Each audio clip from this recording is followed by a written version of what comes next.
Hey y'all, it's your girl Ashley here. I am so excited. Football is officially back, so you know what that means. Ashley's Hot Takes, where we get into all the football games. So let's get started. If I'm being completely honest, both quarterbacks, they looked all right, but in the Eagles' case, all Foles really needs to do is hold down the fort for a couple of weeks, survive in advance till you can get a healthy Carson Wentz back in there. Atlanta, on the other hand, they may have bigger problems. The rushing game just wasn't there for the Falcons, only 74 yards. Now, I will say Julio, he did his job, 10 catches, 169 yards, so shout out to Julio. I've never been the biggest Matt Ryan fan. I feel like he's very vanilla. He does enough to get it done, but I'm not looking for him to lead a team to winning the Super Bowl. I just don't know if he's that guy. He could prove me wrong. I just don't see it as of now. So for the Thursday night game, a little sloppy, very low scoring, defensive battle. Good way to start the season. Let's get into the Sunday games. Bills taking on the Ravens. This one was kind of a shocker to me. I didn't expect the Bills to be as bad, and I didn't expect the Ravens to be as good, but it was a happy surprise. Ravens, they looked great on all three phases. Bills, woo! On the Ravens side of the ball, a lot of talk had been surrounding Joe Flacco. How would he do knowing that Lamar Jackson is in the wings? If he makes any mistakes, are they going to pull him? I thought Flacco had a really solid day. I mean, 25 of 34, 236 yards, 3 TDs. Did really like the fact that they utilized Lamar on some plays, and I think this is going to be good to keep him engaged in the offense while he continues to learn and mature under Joe Flacco.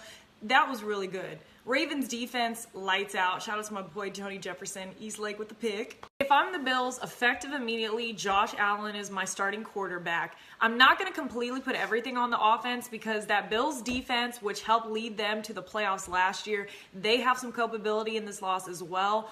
But it starts with the quarterback. Speaking of great quarterback play, Ryan Fitzpatrick, Bucks taking on the Saints. Now, a lot of people had this game written off, Saints winning this game hands down.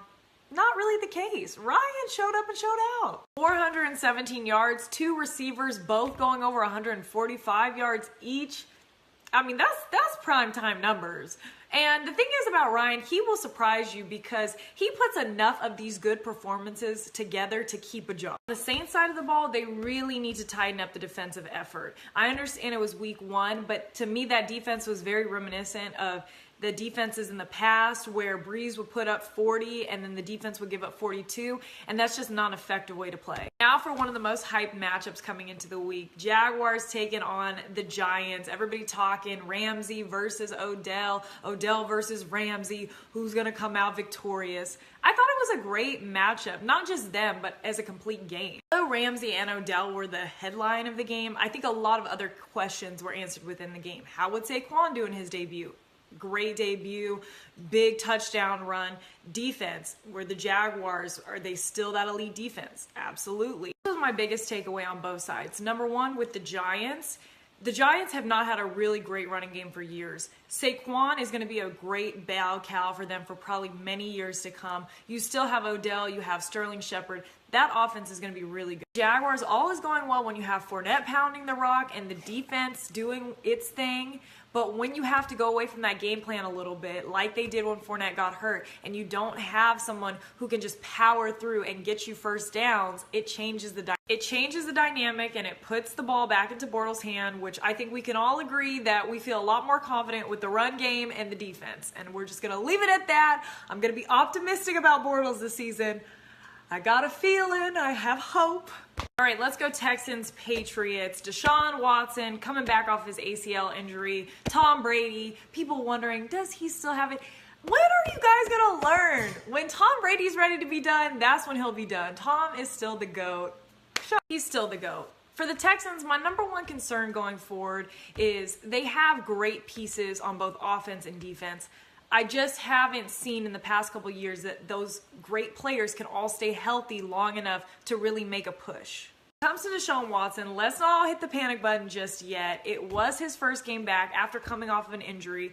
So I'm going to give him a little bit of time to get a rhythm together, settle in. He didn't play much of the preseason. I'm not really too worried about Deshaun Watson. I'm definitely not going to worry about Tom Brady. Doing his thing, solid game. Gronk looks happy out there, got his contract restructured in the offseason. He's happy, carefree, slamming the ball. I mean, the Patriots are just the Patriots, y'all. For the world's longest game, the Titans versus the Dolphins, 7 hours total, weather delays. The good positives that I do think came out of that game, Kenny Stills, he looked really nice, and I think he's going to be a great piece this season for the Dolphins, especially with Jarvis Landry now being at Cleveland. On the flip side, with the Titans, Marcus Mariota got hurt, elbow injury. We don't really know how that's going to affect them going forward. Also, too, sad news for Delanie Walker. Hurt his ankle during the game, came back, broken ankle. He's out for the season. It just sucks when you see really great staple guys get hurt like that. And anybody getting hurt is sad. So we definitely send our prayers up for them and hope everybody's okay. All right, let's go to probably one of the most exciting games of the day. Steelers versus the Browns. I actually picked the Browns as a surprise favorite to win this game. I know a lot of people were picking Pittsburgh. I don't think anybody was banking on a tie, though. I'm pretty sure nobody was going that route. Let's talk about how we got to the tie. Now, usually when one team turns the ball over 6 times, that's like a guaranteed loss. Not for the Browns, though.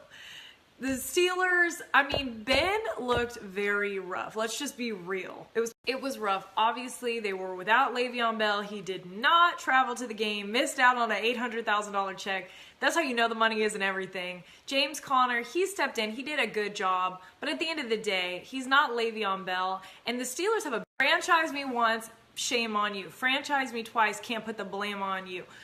They franchised him twice. Not the first time, twice. That is the ultimate disrespect. Now, yes, has he had some off-the-field issues? Sure. But is he one of the best backs in the league? Yeah. That's my short-term perspective on the Steelers. Now, back to the actual game at hand, the Browns. I was very impressed by the Browns by all standards. I mean, Deion Sanders said a tie is like as good as a win for the Browns. But for real, I think this is a positive sign. This is a positive sign for them, and they just need to learn how to win. And I think the best person to help them do that, I am sticking to it, Tyrod Taylor as of now, because Baker is going to be there. Don't throw him into the fire before he's ready. Keep riding it out with Tyrod. One likes to finish in a tie, but it was a very hard-fought battle. Now let's go to the other game, Bengals-Colts. Andrew Luck, even in a loss, he is like my happy spirit animal because he was just so optimistic. He's happy. He's playing football again. He's healthy. Yes, do the Colts as a whole need him to do better, to win? Absolutely.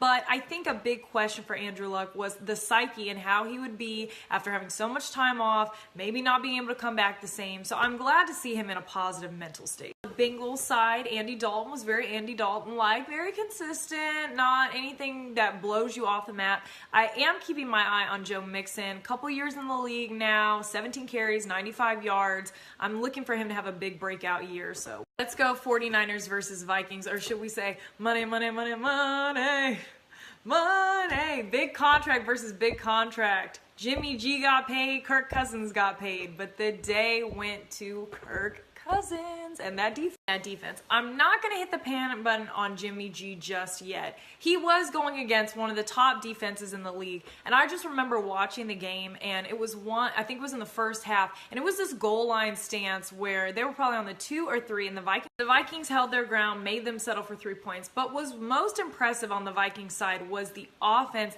and the continuity between Kirk and his receivers. And usually, we want things to happen right away, but they looked very comfortable, very cohesive. And with the 49ers, they have a little bit more work to do. Last year when they rattled off so many wins at the end of the year, people were super excited. Are they going to make a push?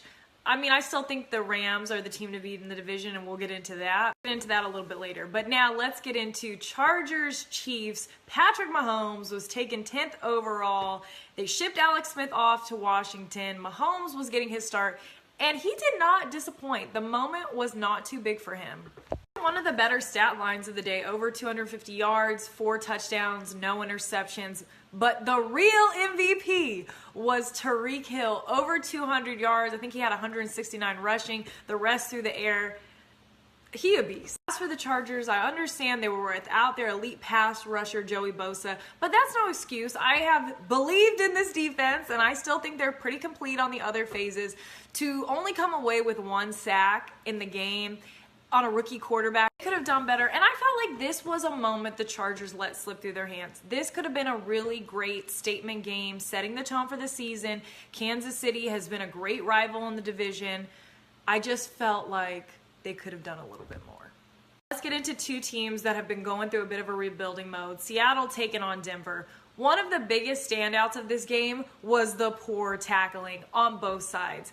Seattle's tackling and Denver's tackling was completely absent at some point. On Denver's offensive side, I thought even though Case Keenum struggled a little bit, Phillip Lindsay was a really good addition, and I really liked watching him run. He had some really good quick bursts, which I like a back that's quick. So shout out to Phillip Lindsay. He had a great game. His takeaways on both sides. Seattle have some room left to grow.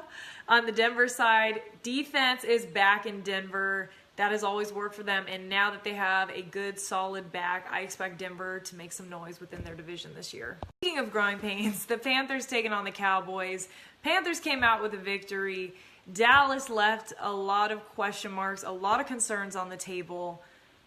Number one, why did they only give it to Ezekiel Elliott 15 times? That's why. Why would you only give one of the best backs in the league only 15 attempts? He's the kind of back that when you give him more production, he usually does better as the game goes on. And I don't really feel that bad that, oh, they don't have their center, their line isn't what it is. Welcome to every other team in the league that has a subpar line. It sucks, it's unfortunate, but you make it work. At the end of the day, it's too much to just try to make Dak this elite passing quarterback. Yes, he can do it, but let's do some play action. Let's not be so conservative, and let's play to the strengths of the team. Zeke is your gold mine. Managing the clock, not allowing your defense to be on the field that long possessions. Like, that's how y'all won games. Go back to that formula. For the Panthers, I thought they played a very balanced game. Some teams don't need to just be, pass dominant or rush dominant. If you can have a great balanced offense and that works for you, do that. And I think that really worked well for the Panthers yesterday. Let's go out west. Redskins versus the Cardinals, a little red-on-red action. On the Cardinals side of the ball, what has happened to the Cardinals defense? That defense, that used to be feared by people having to go up in there against the Bird Gang. Now, not so much. Offensive side, I wasn't that impressed with Sam Bradford. Again, I don't think he's that great for you not to go with Rosen. Shoot, throw Rosen out there, see if that could be a spark plug. What I was impressed with was one, Alex Smith, but more importantly, Adrian Peterson. A lot of people in the offseason, does he still have it? 100 rushing touchdown, 10th all-time list. Yeah, I think he still has it. The reason why I'm so happy for AP and Alex Smith is that so many people write players off, oh, they're past their prime, oh, they're a manager, they're this. No one can judge the content of somebody's heart, and I think both of them have something to prove. And rounding out the Sunday night games, Green Bay taking on the Bears with the new addition, Khalil Mack. I mean, he had like an okay first half, just, fumble, a sack, a return for a touchdown, just basic stuff. But the real star was Aaron Rodgers. Got hurt early in the game, went out. They didn't know how severe the injury was. Comes back, leads them to an emotional victory. Randall Cobb, 75-yard touchdown. I mean, you can't even write this stuff up. Green Bay had no business winning this game, but that just shows what kind of player Aaron Rodgers is and what kind of emotional impact he has on not only the team, the fans, the personnel, everybody. So good for Green Bay. Bears should be excited with the addition of. And rounding out the games, Monday night, Jets taking on the Lions. Sam Darnold making his debut. Threw a pick six on his first throw. Not how he wanted things to go, but I was like, you can only go up from here. And he did. Played a solid game. The Lions, however, they need to answer. To give some shine back to the Jets, I thought Sam Darnold did a really good job. Very consistent after the first pick six. But the Lions, I'm still stuck on them. I feel like they're going to get better, but they can't have that again. But rounding out the games, Raiders taking on the Rams. Return of Chucky, a Mackless Raiders, and it showed. I am sorry. I don't care what you want to say. There was no pressure on Jared Goff all night long. I have been very on record. I like the addition of John Gruden, even though I was a Jack Del Rio fan, but I don't think that they're there yet. Also, what concerns me is the age of the Raiders. To have one of the older teams, it definitely showed last night. Now to the Rams, I was very impressed with their performance. And what I liked about it was in the second half, I think they got better. Now, yes, a lot of people were saying they didn't really play their starters in the preseason. Maybe the first half was some rust, but they didn't get conservative in the second half, even when it was close. And I've always been a big fan of Marcus Peters. He showed up and showed out to lead. They just have a swag going on in the Rams, and you need that. You need talent, swag, motivation, and they seem like they have all of that right now. Yes, we made it through. First week is in the books. First week of Ashley's Hot Takes is in the books. Hope you guys enjoy. Let me know. Make sure you subscribe to my YouTube page, comment, like, DM me, football-related things. Have a great day.